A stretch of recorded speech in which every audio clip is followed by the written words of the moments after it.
लड़की रो नहीं रही थी क्योंकि वो जानती थी कि रोने से भी कोई बचाने नहीं आएगा।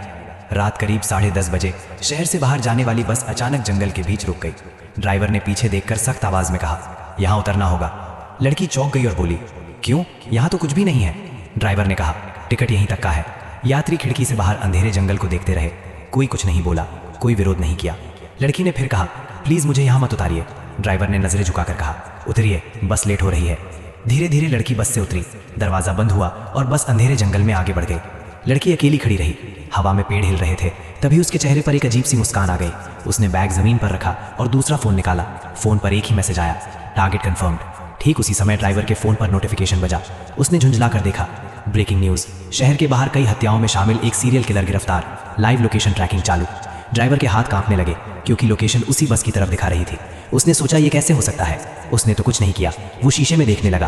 पीछे की सीटें खाली नहीं थी। यात्री बैठे थे लेकिन किसी का चेहरा नहीं था, सिर्फ साए थे। ड्राइवर चीखना चाहता था लेकिन गले से आवाज नहीं निकली। बस की लाइट अचानक बंद हो गई। तभी जंगल से धीरे धीरे लड़की सड़क पर आ गई। उसकी आंखों में डर नहीं था, सिर्फ ठंडी और शांत नजर थी। वो फोन पर बोली, शिकार खुद दरवाजा खोल चुके हैं। बस अचानक रुक गई। दरवाजा अपने आप खुल गया। ड्राइवर उतरना चाहता था लेकिन पैर हिले नहीं।